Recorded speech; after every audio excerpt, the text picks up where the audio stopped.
Halo Bro and Sis, apa kabar hari ini? Semoga selalu sehat, bahagia, dan sukses selalu. Nah, pada kesempatan yang berbahagia hari ini, saya pengen sharing tentang satu bangunan sejarah yang sekarang sudah menjadi puing-puing pondasi bisu di daerah Manggar, Kabupaten Belitung Timur ini. Nah, kenapa saya pengen sharing sejarah ini? Karena bangunan tersebut merupakan sebuah pembangkit listrik tenaga diesel terbesar se-Asia Tenggara di zaman itu. Jadi Bro and Sis, di sini saya sangat tertarik sekali buat menceritakan kembali dengan konten audio visual saya. Semoga ini sedikit bisa membantu generasi ke depan untuk mengetahui benang merah dan jejak digital itu, walaupun tidak lengkap dan walaupun saya juga mengutip dari beberapa sumber yang merupakan referensi utama saya. Jujur di sini adalah petabelitung.com ya, Bro and Sis, dan saya akan taruh juga di deskripsi saya sumbernya, linknya ya. Oke, nah saya mulai di sini. Setelah saya buat konten audio tentang penambangan timah dan cikal bakal Kota Tanjung Pandan dan sejarah Hakkanyin yang datang ke Bangka Belitung, rupanya ada hal-hal yang menarik buat para subscriber saya atau follow saya itu pengen mengetahui hal-hal yang lebih lanjut. Makanya saya di DM dan diminta tolong dibuatkan yang ada di Manggar tersebut, yaitu bangunan sejarah yang dulunya merupakan pembangkit listrik tenaga diesel terbesar di Asia Tenggara. Nah, 6 bulan yang lalu saya coba ke lokasi dan ketemu dengan beberapa teman di sana, dan teman juga menawarin saya buat ke lokasi tersebut. Tetapi sayang sekali ketika saya mau nge-vlog ada sesuatu yang membuat saya tidak jadi vlog, yaitu saya merasa merinding jujur di lokasi itu, dan keduanya ada bau-bau yang agak menyengat juga, seperti bau solar ataupun bau-bau bekas bangunan yang kebakar, saya kurang tahu juga.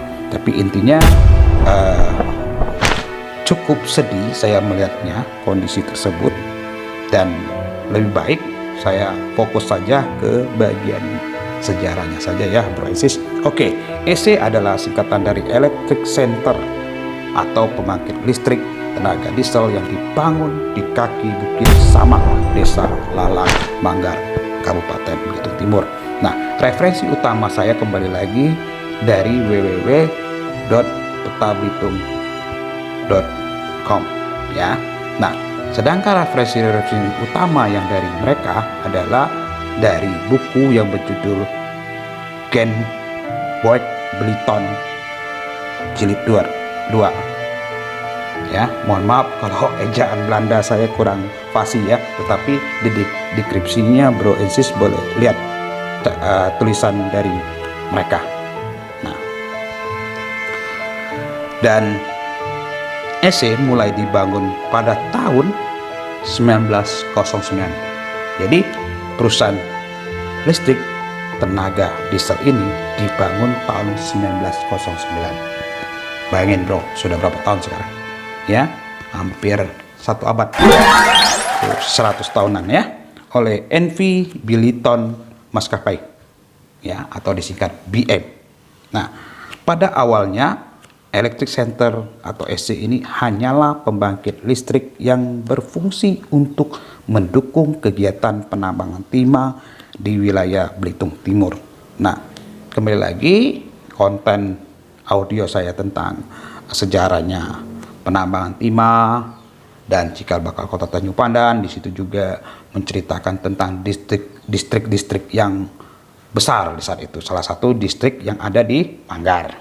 Nah, itu jadi waktu itu EC ini dibangun tahun 1909 oleh perusahaan Belanda atau di bawah naungan NV Belitung Maskapai. Nah, itu untuk pembangkitan listrik yang berfungsi mendukung kegiatan penambangan timah di distrik Belitung Timur atau distrik Manggar pada saat itu. Ya, ntar juga di deskripsi konten audio saya juga saya kasih ya. Bro Esis juga boleh lihat ke konten audio saya tentang penambangan timah pada saat itu. Oke, saya lanjut lagi. Seiring perkembangan zaman, pada tahun 1921, EC akhirnya digunakan sebagai sumber listrik untuk menerangi rumah-rumah dan bangunan lain milik perusahaan, yaitu perusahaan Belanda pastinya di zaman itu. Sebagian warga di perkampungan juga ikut menikmati listrik tersebut, namun hanya sebatas yang bekerja pada Belanda. Nah, ini yang menarik bro. Pada tahun 1958, penambangan timah di Belitung diambil alih oleh pemerintahan Indonesia. Nah, 1958 setelah Indonesia merdeka, penambangan timah ini diambil alih oleh pemerintah Indonesia. Peralihan itu membuat pengelolaan EC diambil alih oleh perusahaan pertambangan timah Belitung atau disingkat PPTB. Nah, pada masa itu EC berkembang menjadi pembangkit yang mampu menyuplai listrik untuk masyarakat umum, khususnya untuk karyawan timah. Nah, di sini kita sangat menarik. Kita mengulang lagi filmnya tentang Laskar Pelangi, ya, waktu heboh tentang sekolahan yang anak-anaknya yang bapaknya itu kerja di perusahaan timah itu sekolahnya luar biasa bagusnya, sedangkan anak-anak yang tidak kerja di perusahaan timah itu sekolah yang ya jejak digital itu masih ada bro, intinya gitu. Jadi thank you buat www.petabelitung.com ini juga ya, sehingga jejak digital masih bisa saya jumpain juga. Nah, dan pada saat itu khususnya untuk karyawan timah, pemakaian listrik tidak dipungut bayaran. Nah, sedangkan untuk masyarakat umum dikenakan biaya dengan tarif murah. Jadi pada tahun 1958 Pulau Belitung ini sudah punya pembangkit tenaga listrik yang terbesar se-Asia Tenggara.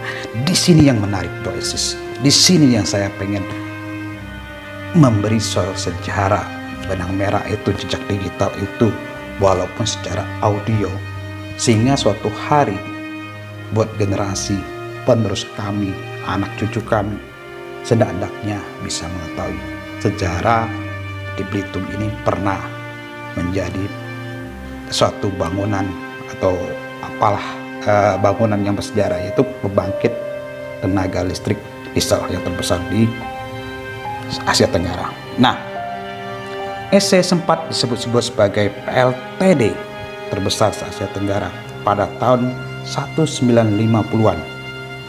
Pernyataan ini disampaikan dalam pelajaran ilmu bumi yang sekarang lebih dikenal dengan sebutan geografi. Pada masa itu, EC mampu mendukung kebutuhan listrik perumahan ke seluruh wilayah Belitung Timur. EC juga berfungsi sebagai power supply untuk kapal keruk. Nah, kapal keruk ini adalah kapal buat keruk timah di laut. Dulu dinamakan kapal keruk ya, kalau sekarang dinamakan kapal isap kalau saya tidak salah. Dan juga di darat itu ada tambang semprot atau sekarang itu namanya TI atau tambang inkonvensional. Jadi pada saat itu ECID atau Electric Center ini menjadi power supply buat mereka untuk mencari timah yang beroperasi di wilayah Belitung Timur seperti Manggar, Selumar, Gantung, Damar, dan Kapit.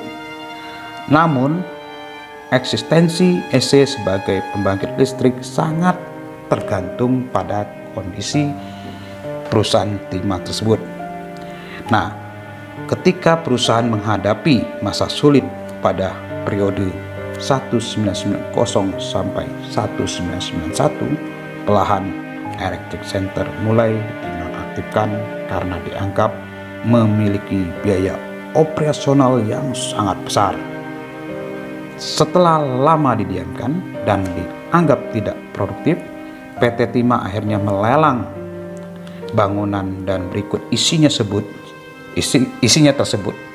sekitar tahun 1994 sampai dengan 1995 dilelang. Nah, setelah terjual, bangunan Electric Center beserta mesin-mesin di dalamnya pun mulai dipretelin sedikit demi sedikit. Nah, berapa foto-foto yang saya tampilkan itu menceritakan kejayaan di tahun itu ya, dan berapa video yang saya tampilkan juga ya begitulah kondisinya. Sekarang tinggal puing-puing fondasi yang diselimutin semak belukar. Nah, Bro and Sis, terima kasih selalu sharing bersama saya. Semoga Bro and Sis selalu sehat, sukses, dan bahagia kembali lagi. Oke, thank you, bye.